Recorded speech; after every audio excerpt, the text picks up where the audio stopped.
Johnny, mate, I am positively ebullient this week. Mate, did you like that word? Whoa.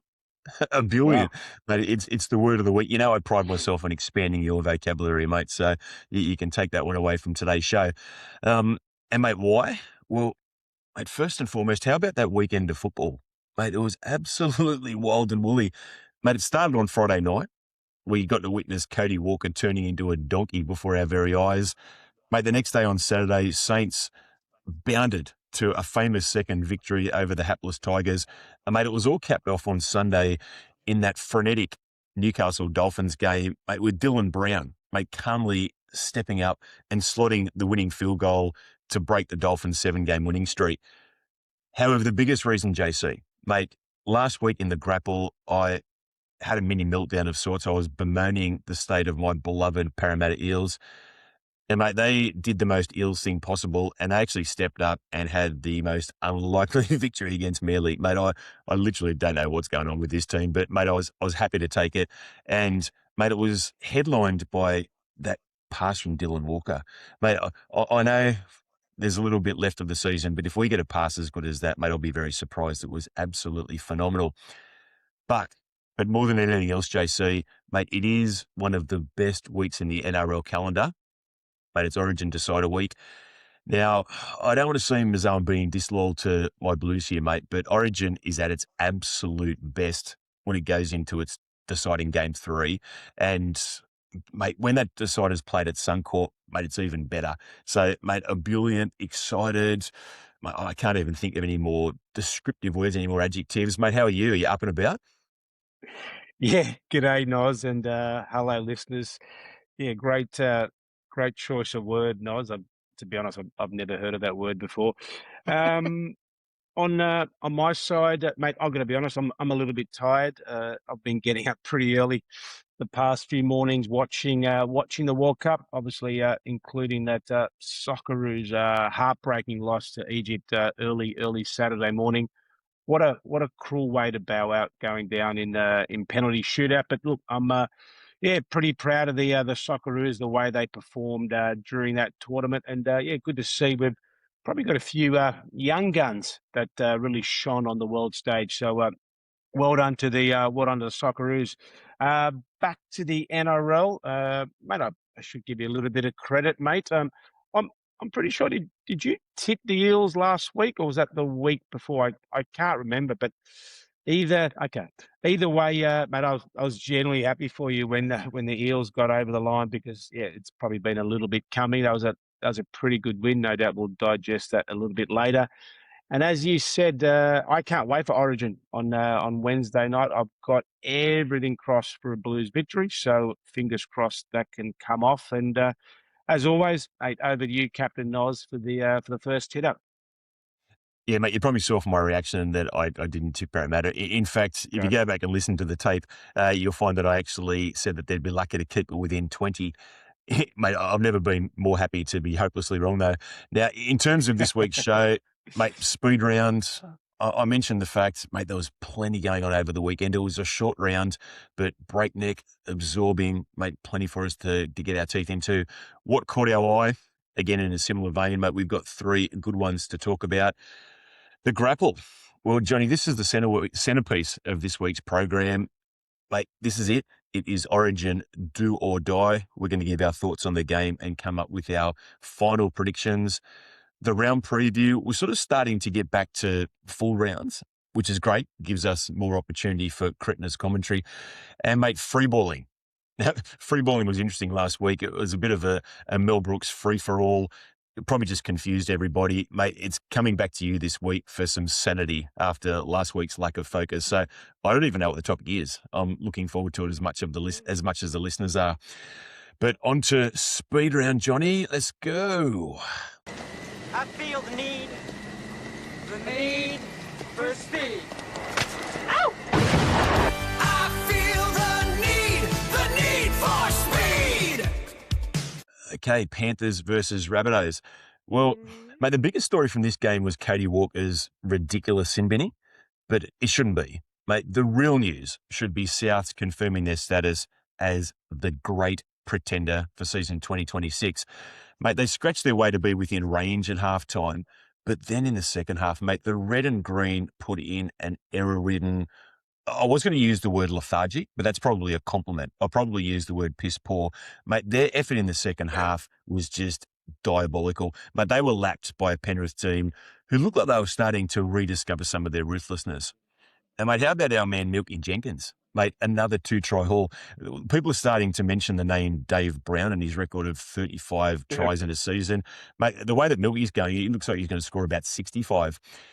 Dragons versus Tigers. Mate, I don't want to brag here, JC, but you know that I'm a very, very humble man. But mate, this game pretty much unfolded as I predicted in last week's round preview.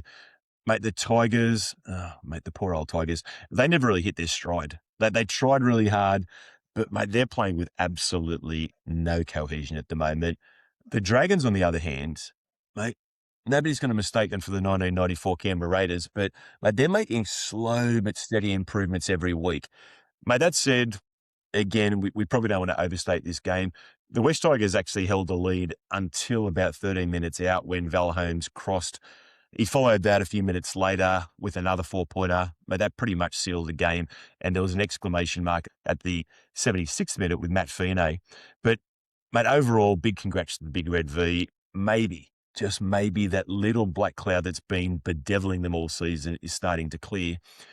Broncos versus Sharks. Well, speaking of Devils, Johnny, mate, I don't know where you do this podcast. I think you do it from your man cave. But, mate, if you have a window, mate, just look at it because I'm pretty sure that hell has officially frozen over. Mate, this was the third game, the third game, 1, 2, 3, that I actually not only tipped, but I pretty much predicted exactly how it was going to go. Mate, if we're being honest, it was a patchy game. So neither side really found their rhythm. But, mate, the Fitzgibbon Sharks do what they have done for the last 3 years. Mate, they grinded out a mediocre side. The Broncos tried hard. They were in it for a stretch. But, mate, ultimately they lacked the resolve and they lacked the talent for any sort of a meaningful challenge. I mentioned the fact that it was patchy. Mate, perhaps the brightest aspect of this game for both teams was the Sharks' Sione Katoa. Mate, it was great to see him put a horror stretch of injury behind him to cross the stripe 3 times for a very well-deserved hat-trick. Let's go to the Eels versus the Seagulls. Mate, as I said at the start, mate, that was a terrific win by your Eels, led by their young halves. I thought Peasant and Vulcan really played well. They controlled the game, and then your young fullback Iongi, I thought he was outstanding. His running game was electric, constantly breaking the Manly defence. What also impressed me about Parramatta was actually your desperation in defence. Mate, I lost count how many last-ditch tackles they made to deny what looked like certain tries for the Eagles. That was a real team effort, I thought, by your guys. As for Manly, they've probably been really inconsistent over the last 6 weeks or so. They've sort of gone through that win, loss, and on the weekend their completion was really poor, which really hurt them. And then, mate, as I said, the Eels thoroughly deserved that win. Let's go to the Knights versus the Dolphins. That was a pretty gutsy, hard-fought win by the Knights, I thought. That's now 7 wins from their last 8, and they're right in the top 4 at the moment. So well done to Newcastle. As you said, mate, it was a great effort by Dylan Brown to hit that match-winning field goal at the end to seal the victory. And I just love watching those 2 Fletcher boys, Fletcher Sharp and Fletcher Hunt. That combo for Newcastle is electric. They bring so much enthusiasm, and it just feels like every time they touch the ball, something's going to happen. But I also want to give a shout out to the Dolphins. Mate, they were missing a stack of players, but still fought pretty hard. I think it was tied, in the last 10 minutes, and they made the Knights definitely earn their 2 points. So well done to the Dolphins, but I'm really happy for Newcastle at the moment. Well, mate, I mentioned the fact that it was a tumultuous weekend of football. There may have only been 5 games, but mate, there was plenty happening over those 5 games. Mate, what caught your eye? You sort of touched on it a little bit at the start. Look, what caught my eye was in the Panthers versus South game. And it was, mate, it was our man Cody Walker's complete, I call it a brain snap, fucking moment of madness with that, I don't know, Ralph Macchio karate kick style thing on Jack Cogger.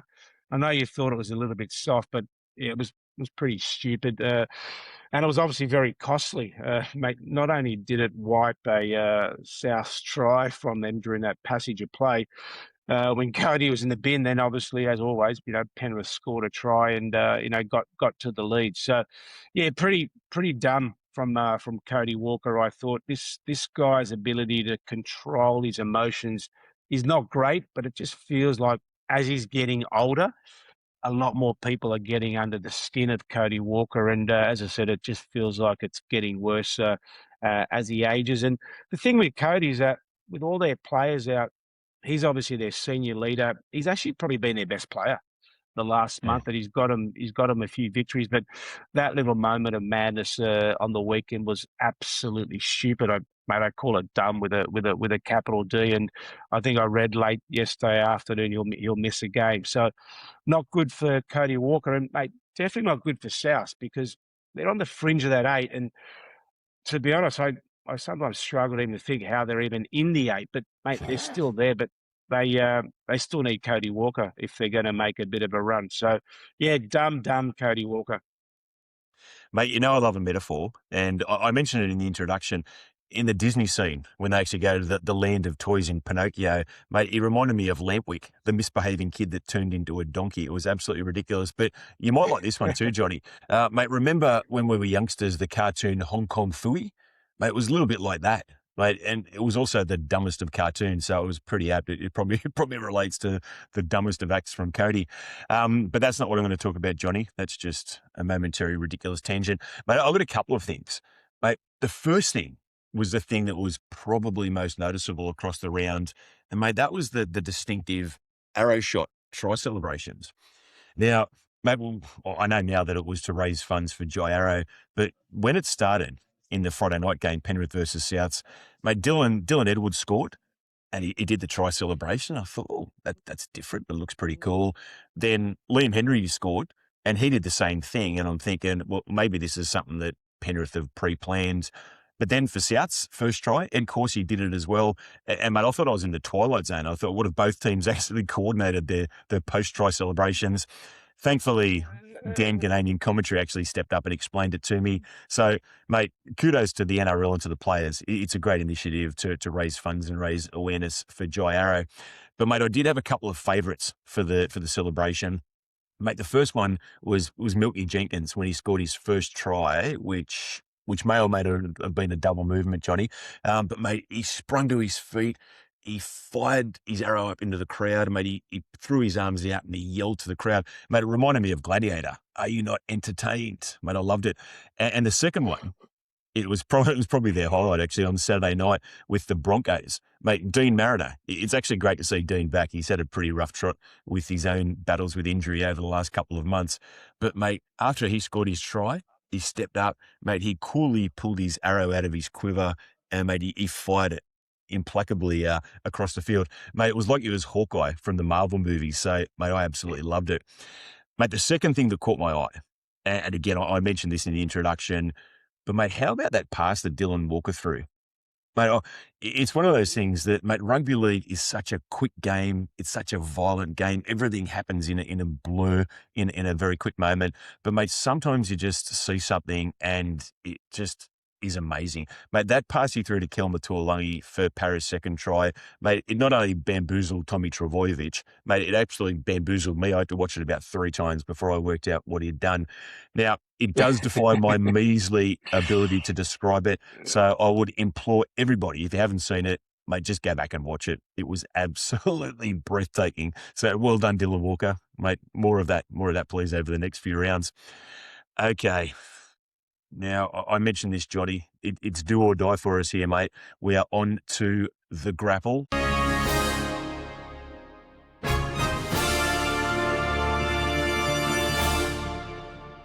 So take a deep breath, mate. Take a deep breath. It is time for our final Origin prognostications. What have you got for us, mate? All right.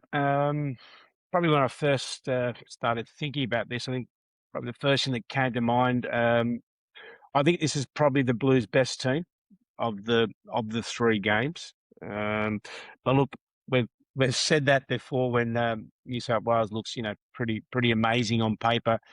Somehow Queensland always bloody find a way to get the job done, and obviously, especially at Suncorp, where mate, it's going to be a packed house of Maroon fans, and it's definitely one of the toughest places to play rugby league, let alone a decider. Look, a lot has been made about the Blues' attack not really firing, and rightly so. But I've got to be honest, I really think one of our biggest issues has been our lack of go forward in the Yeah. first two games, mate. Our middle, if you ask me, they were soft, and they didn't really lay much of a platform for the playmakers. So hopefully Payne Haas comes out in one of those sort of I don't know, I call it unstoppable sort of moods. We Mhm. need Liam Martin to bring that sort of trademark sort of raging bull eyes that he does, and the forwards need to win the middle. If they do, then I think Cleary, Moses, and the outside backs can probably get a bit more space and start to do their thing. Laurie Daly, no doubt he needs to bloody manage that bench a lot better than he's done in the first two games. So hopefully the interchange led by Brayley, Cam Murray, and holy moly really makes an impact and provide a lot of energy, because if the bench doesn't do their stuff, I think it's going to be a tough night for Queensland. Look, it's pretty clear it's all about their spine: KP, Sammy Walker, Harry Grant, and Munster. That's where I think the game's going to be won and lost for them. The Blues in particular, they have to contain Harry Grant out of dummy half. As you know, he loves catching those tired defenders around the ruck, and he's done that a few times this series, and we know what happens there. Queensland become pretty dangerous, and then they just start scoring tries quite easily, to be honest. So look, my prediction, I'll say it this way: if Queensland win, I think Sammy Walker takes home the Wally Lewis medal. If New South Wales wins, I think Nathan Cleary takes out the Wally Lewis medal. But look, as always, go the Blues. This is going to be a super, super tough contest. And can't wait for Wednesday night. Mate, I think I worked out from that you are tipping New South Wales. Do you tip New South Wales? Always. Always, mate, I love it. You're actually doing your garlic prawn tipping again, mate. So, like with the Roosters, you've got all these reasons as to why they're not going to win, but you still tip them anyway. I love your spirit. Oh, yeah. Now, mate, in terms of like my analysis of this game, mate, the question is, did Laurie actually drop the right players? Now, I think he addressed a couple of our game two weaknesses. He's put in Bostock for To'o. Mate, he obviously had to get rid of Staggs. I thought Tolu Kola was a little bit stiff, but he didn't really have many opportunities. He didn't have an opportunity to shine. And I do think that Bradman Best and Stephen Crichton coming in for those two blokes is an upgrade. But, mate, on the other side of the ledger, for the life of me, I can't work out why he dropped Coruscant. Now, if you look at Queensland, mate, their dominance over the first couple of games, particularly in the second half of game two, mate, that was all built around Harry Grant's creativity around the ruck. Now, Appy Coruscant is not Harry Grant, but he still does bring a lot of creativity. And for some reason, Daly drops him and puts Blake Brayley in the team. Now, mate, I've got to wrap on Blake Brayley, but I also think that he plays a very similar game to Reece Robson. He's also just back from a broken arm. So, mate, I just couldn't work out that selection. The other thing, mate, and again, we talked about this a little bit last week, is I don't think he addressed the elephant in the room, and that's the form of Mitchell Moses and the fact that Nathan Cleary can't seem to replicate his club form in Origin. But I really think that Ethan Strange needs to be in this team. I don't know how he picked Moses, to be honest with you. I think Ethan Strange was a much better selection, and he'd sort of really make a difference with that weakness that you identified, that ability of New South Wales to play what's in front of them. I don't particularly like the balance of our bench. Made two back rowers. There's going to be a limited role for Strange. I can't see him playing more than 12 to 15 minutes. But I think we have made some improvements. I particularly like what we've done across the three-quarter line. I think we're going to be a lot stronger across our centres and our wings, and that was a weakness in game one and game two. But for Queensland, I think they've had a few key ins and outs. Carrigan comes back in. Mate, he's going to be a little bit underdone, but Pat certainly gives Queensland a little bit of versatility. He's also very solid in the middle. But, mate, I think they're going to miss Lindsay Collins. So Collins was ruled out with a concussion. Mate, I'm up and down on Lindsay, but he certainly turns up. Every time he puts that maroon jersey on, mate, he really turns up and puts in a good performance. But, mate, I think you've hit the nail firmly on the head when you said that this Queensland team has much more creativity than we do. Mate, they actually play football. Now, if Strange was in the team, that'd give us another X factor. I think it's going to be that X factor that makes all the difference. Mate, for that reason, I'm actually leaning towards Queensland. I don't think New South Wales actually have enough in attack. It's also interesting, mate. I was looking at deciders at the Cauldron. But I know in this era of professionalism and advertising, it's now called Suncorp Stadium. But, mate, it'll always be Lang Park to me. It'll always be the Cauldron. Mate, the Maroons actually have a 10-5 record in deciders at the Cauldron. So, mate, I think that actually gives them an edge as well. But, Johnny, mate, it should be an absolute ripper of a game. As I said in the introduction, mate, I am just tingling with excitement. I love a Game 3 decider, mate. It should be phenomenal. Okay, now onto the round preview, Johnny.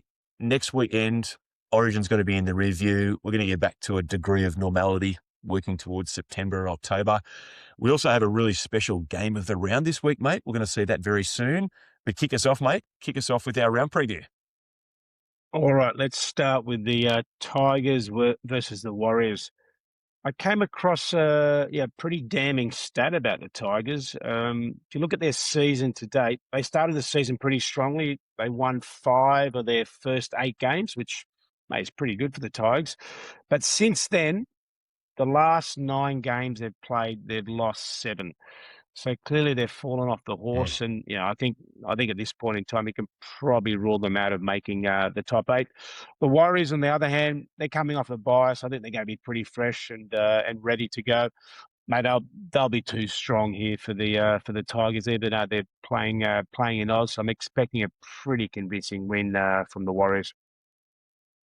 Mate, I didn't actually know those stats, but I had a similar sentiment. Mate, this Tigers team is going backwards quickly. They started off the season with a little bit of a spring in their step. They had a bit of mojo, but, mate, they haven't got anything at the moment. When they played at Jubilee against the St. George team on the weekend, mate, they tried really hard, but they just couldn't get anything going beyond a few moments of inspiration from Adam Dewey. Mate, it's also interesting their winning record at Campbelltown. I actually checked this out, but they have a 39% winning record. That should be an absolute fortress for them, but year after year, they just can't seem to win out there. Mate, the Warriors, if you look at the Warriors on paper, mate, they've lost 3 of their last 5. They look like they're in a little bit of a mini slump, but, mate, they were close losses against good opponents. They're also going to be pretty well rested coming off a bye. Mate, I think the Warriors quite comfortably. Let's go to the Dolphins versus the Sharks. Look, assuming the Dolphins' origin players back up, I think they'll be simply too strong for the Sharks. The Sharks they were okay against an understrength Broncos side last week, but I wouldn't say they were overly convincing. I thought Nico Hines played quite well for them last week, and probably one of the few sort of games of the year where he's actually outshone Braden Trindle. He's generally been their sort of more influential half throughout the season. The Dolphins, on the other hand, they've showed a lot of resilience this season, and as I said, if they get their origin players back, mate, they'll just have too much firepower versus the Sharks, and I think they'll get the job done quite comfortably. Yeah, mate, this is going to be an interesting game. The Dolphins, again, not to humble brag here, mate, but I think they just ran out of steam against Newcastle. I've been predicting that for the last couple of weeks. Mate, it's very, very difficult to sustain a long win streak. Sometimes you actually don't mind a defeat. And, I mean, that defeat against Newcastle, mate, they certainly didn't disgrace themselves. They stood up and made the Knights beat them and only got done by a field goal. Mate, the Sharks, well, I mentioned this in Speed Round. Mate, they spent a considerable part of Saturday night's game playing down to the Broncos level. They were far from crisp. Mate, you mentioned Nico Hines, but, mate, here's a question for you. Mate, does this team play better without Nico? Mate, I think they actually do it, and the figures actually back that up. Mate, it's a limited sample size, but since 2024, mate, their record without Hines is 7-2. So that's 80%. It's actually much better than their record with Hines, granted that it is a bigger sample size. But when they play without Nico, they just look much more fluid. And Braden Trindle and Will Kennedy just get that great combination that we saw in the weeks before Hines came back. Mate, I think playing at home, the Finns will win. Mate, I think they will strike the Sharks down with a great vengeance. Let's go to the Bulldogs versus the Raiders. Look, mate, the doggies have far more to play for. Let's be honest, with their final 8 hopes sort of hanging on by a thread. If they want to stay in touch with the top 8, they simply have to just win this game, and you would expect them to do so against the Raiders. The Raiders have been, I think, probably the biggest disappointment of the season. And you could probably sort of say the doggies during that sort of loss period were also pretty much below expectation. But look, they're playing at home. They've got a lot more on the line, so I think the Bulldogs will find a way to get the two competition points here. Mate, I'm not going to spend any time on this one, JC. Mate, the Dogs have been winning ugly. They've been boring. Mate, the Raiders have been losing ugly. They've been boring. Mate, I think the Dogs are going to win this game, but it's going to resemble an anaconda strangling its prey. If that prey actually had a ball and dropped it every 3 tackles, mate, it's going to be about as entertaining as that. Again, I can't see Canterbury losing, but I'm probably not going to rush to the television set to watch it either. Let's go to the Rabbitohs versus the Knights. As we mentioned earlier, Cody will be out for this one. Obviously suspended after the kung fu karate kick, whatever you want to call it. Like I said earlier, I really can't get a read on the Rabbitohs. They string a few wins together, then they string a few losses. Their season's been quite inconsistent. And the other thing probably with the Rabbitohs, they're still hanging around the 8, which is also a little bit hard to sort of fathom. Then the Knights, on the other hand, mate, they've been the complete opposite. They've had a super consistent season. So, well done in Newcastle, and what an amazing effort from Coach Holbrook with that group of players. And it's amazing when Newcastle's doing well. It's obviously great for the NRL, but it's fantastic for the city of Newcastle. I'm tipping the Knights. I think they'll win. I think they'll win comfortably.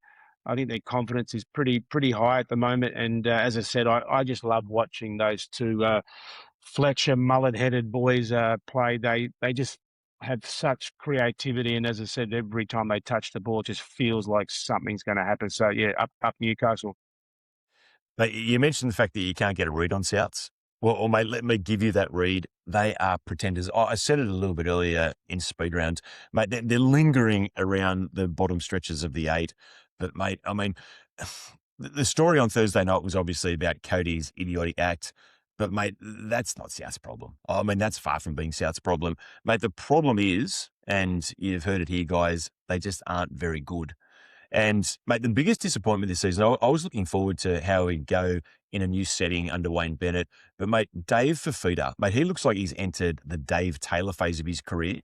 Mate, that's where a lazy but talented footballer just turns into a lazy footballer. And, mate, he's probably emblematic of Souths. They just have too many trundlers. They've got good footballers in that team, but, mate, again, they're just their talent spread way too thin. The Knights, mate, they're interesting. They just got over a tired and undermanned Finns team. Mate, they did fall asleep in that second half, and it took cool hand Luke, Dylan Brown stepping up and calmly slotting that field goal. But, mate, again, Cody Walker's not playing this week.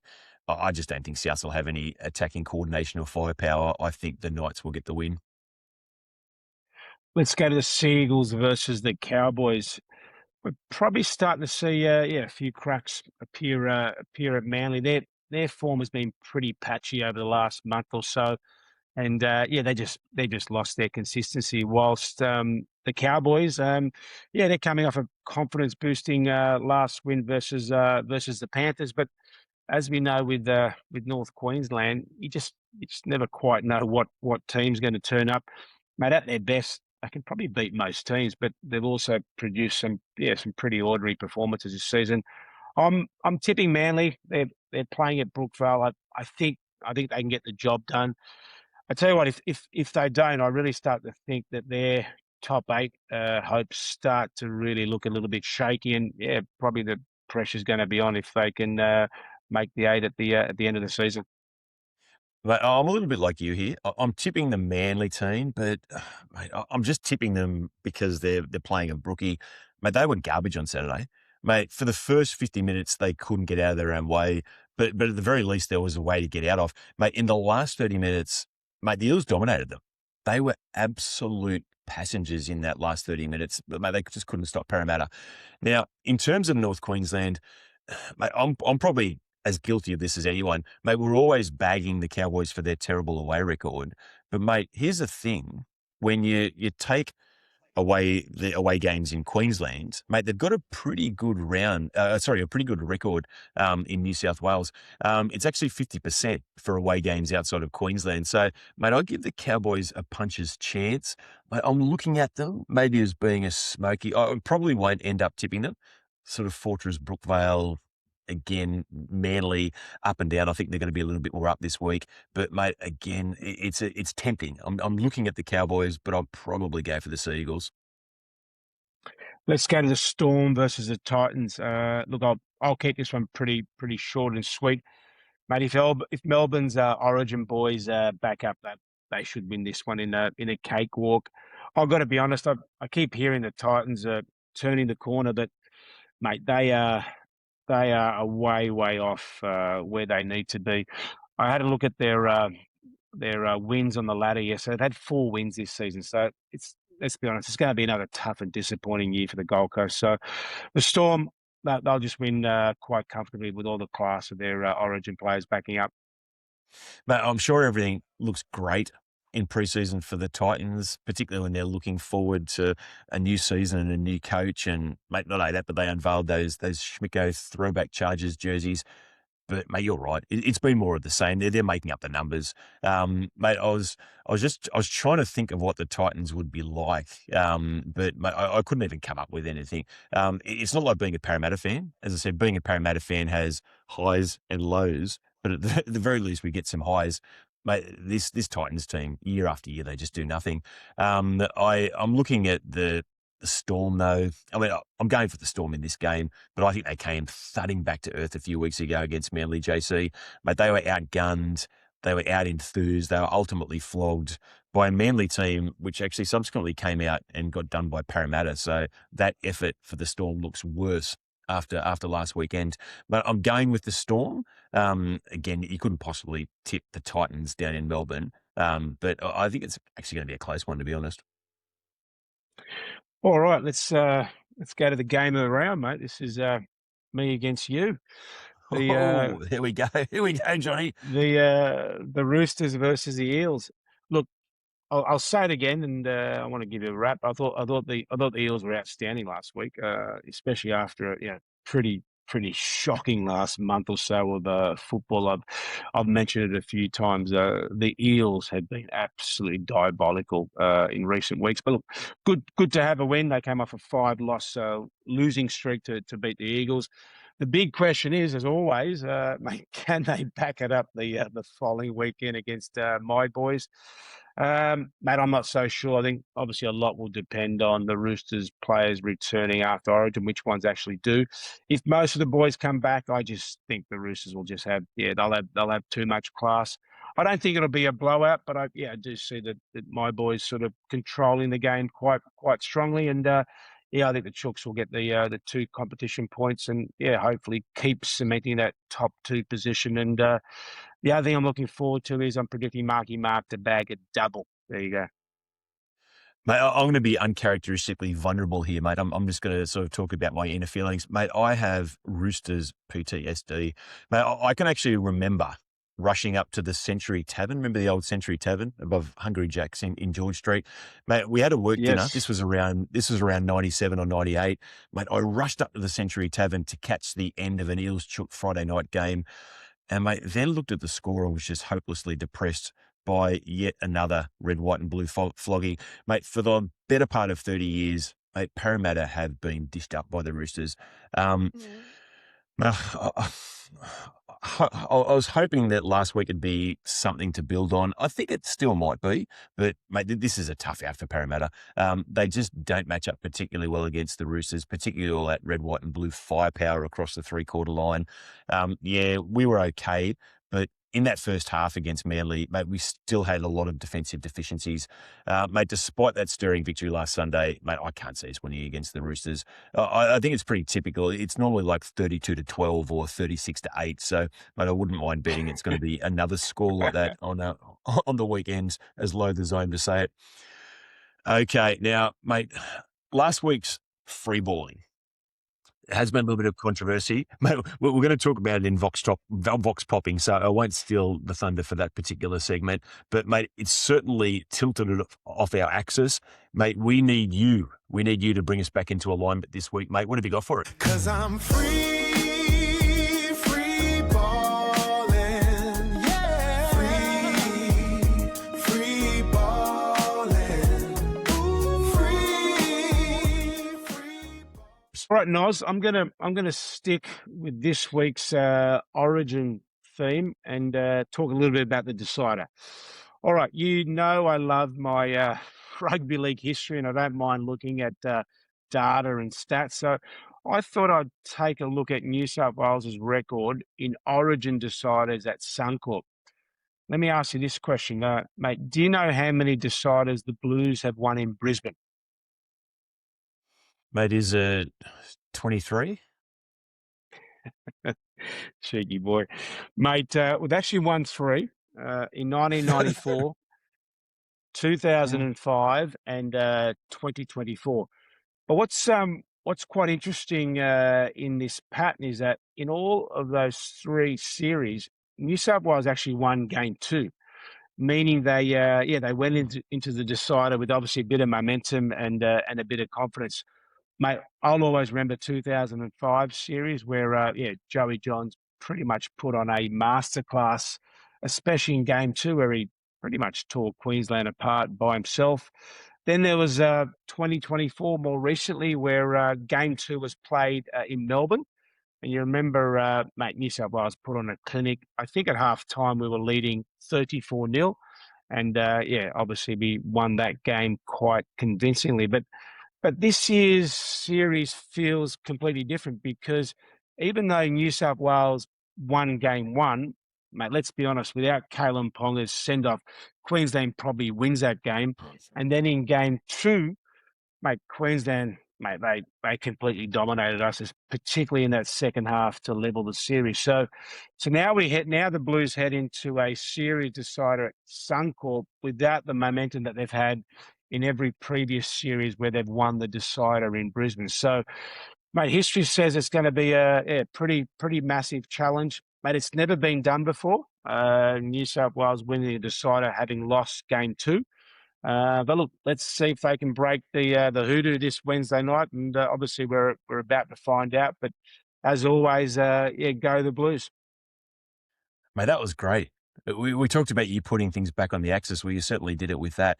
Mate, everyone is going to hopefully forget it. Oh, you can't forget about Mel Brooks. But hopefully, again, it's just a momentary blip.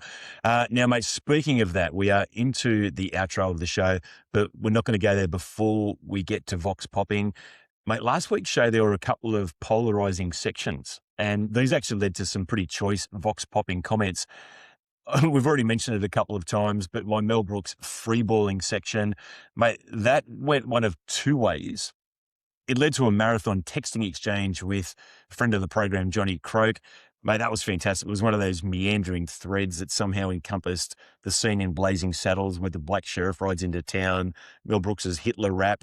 We somehow got onto Gary Hughes's considerable footballing IQ and how good a combination he had with Turvey Mortimer in the 70s and 80s at the Bulldogs. And finally, Croaky's broken clavicle, which he sustained while body surfing at Maroubra. So get well, mate. But the other end of the spectrum was another of our regular correspondents, your gym mate, Asher. Mate, he wrote this, diabolical waffle from Noz this week. Mate, a couple of things. Firstly, I think I'm going to have to take Asher to lunch. Mate, he's feeding and giving me more content than the Kardashians. But mate, I love it. Mate, so much so that the wit and wisdom of Noz, which was always a little bit of a misnomer, that's now become Noz's diabolical waffle.